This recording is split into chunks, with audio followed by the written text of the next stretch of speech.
मुंबई भाजप युवा मोर्चाच्या कार्यकर्त्यांनी काँग्रेसच्या कार्यालयाची आज तोडफोड केली। यावेळेस पोलिसांनी कार्यकर्त्यांची धडपकड केली आणि त्यांच्यावर लाठीचार्ज देखील केलेला आहे। अमित शहांच्या वक्तव्यावरून आधी देशासह राज्यभरात भाजपच्या विरोधात वातावरण तापलेलं असतानाच मुंबईत या उलट चित्र आता पाहायला मिळालं। इथे भाजपचं काँग्रेसच्या विरोधात आक्रमक आंदोलन सुरू झालेलं आहे। महत्त्वाची आणि मोठी बातमी आपण पाहतोय। मुंबईत भाजप युवा मोर्चाच्या कार्यकर्त्यांनी काँग्रेसच्या कार्यालयाची तोडफोड केली।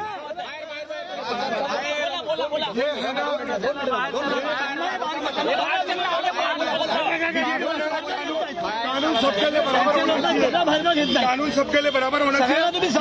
के कार्यकर्ताओं के लिए तो चाय नाश्ता दे रहे और कुर्सियां दे रहे। मैं खुद आंख से देखा हमको खड़ा रहने को बोलते बाहर खड़े रहो, ये तरीका है। ये कानून सबके लिए होना चाहिए।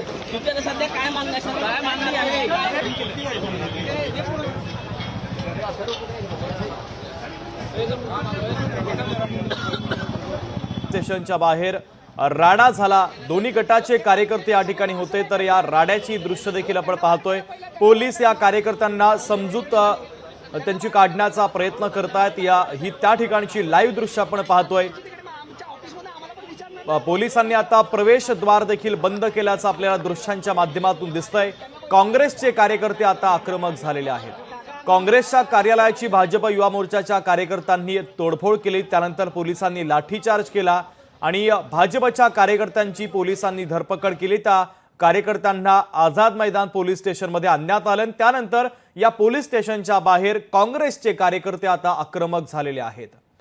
ही काही दृश्य देखील आपण पाहतोय। काँग्रेसच्या काही पदाधिकाऱ्यांच्या प्रतिक्रिया देखील समोर येतात। सरासर नाइंसाफी हो रही है। बीजेपी इतनी चूर हो गई है नशे में, सत्ता के नशे में, और क्या क्या कर रही है आप देख रहे हो। हमारा कार्यालय तोड़ रहा है, हमारे कार्यकर्ताओं को मार रहे, हमारी लेडीजें कैसे बच के भाग रही है और अंदर मेहमानबाजी हो रही है इनके कार्यकर्ताओं की। कांग्रेस ने चूड़ियां नहीं पहनी, चूड़ियां। हम चेतावनी देते हैं उनको, सुधर जाओ। और उधर मेहमानबाजी हो रही है और हमको अंदर भी आने नहीं दे रहे। ये कोई तरीका है? ये कानून सबके लिए एक होना चाहिए। और कांग्रेस की हमेशा परंपरा रही है, कांग्रेस ने कभी ये सब ऐसे ऊंची हरकतें की नहीं है। और ये ऊंची हरकतों पे हमको उचका रहे हैं कि ये हम फिर भी सहन कर रहे हैं। सहन करने का एक तरीका होता है।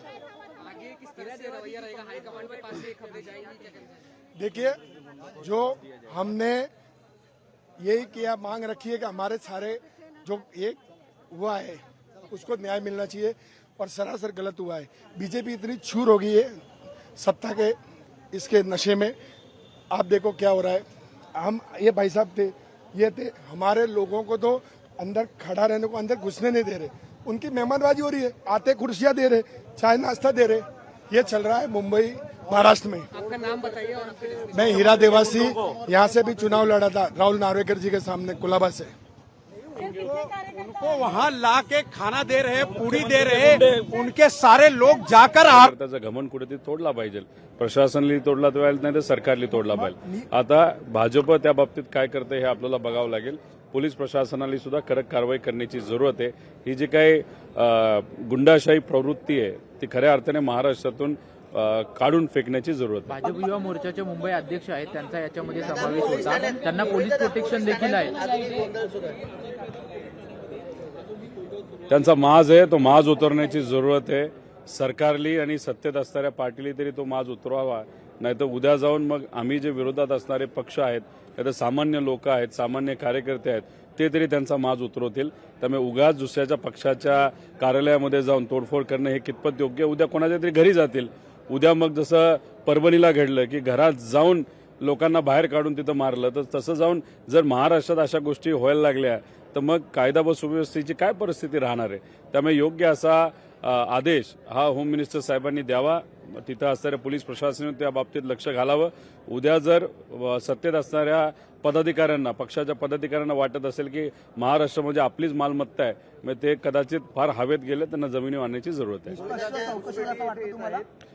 अशी अपेक्षा करूया। आता काय बोलणं चुकीचं आहे।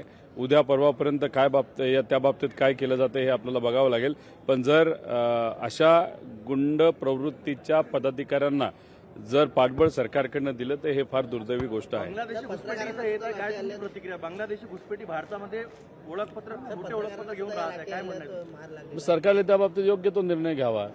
सरकारने जर बॉर्डरवर चांगला कंट्रोल ठेवला, तसंच होम मिनिस्ट्री असेल, त्याच्याचबरोबर अजूनही इतर डिपार्टमेंट असतील, त्यांनी जर योग्य कारवाई आधीच केली असती तर अशा गोष्टी घडल्या नसत्या. त्यांनी त्या बाबतीत कुठेतरी कामचुकारपणा केला असं आपल्याला म्हणावं लागेल. त्याच्याचबरोबर महाराष्ट्रामध्ये सुद्धा जे असंघटित क्षेत्रामध्ये काम करणारे जे सर्व लोक आहेत ते कुठून आलेत, कसे आलेत, त्याच्यासुद्धा रजिस्ट्रेशन हे कुठेतरी लेबर डिपार्टमेंटला ठेवण्याची जरूरत आहे. त्या बाबतीत डॉक्युमेंटेशन योग्य पद्धतीने झालं, मग ते बिहारमधून येणं का भारताच्या बाहेरून येणं का दुसऱ्या राज्यातून येणं का, मग आपल्याला कळेल की लोकशाही मराठी ऐका, पहा, जागरूक रहा.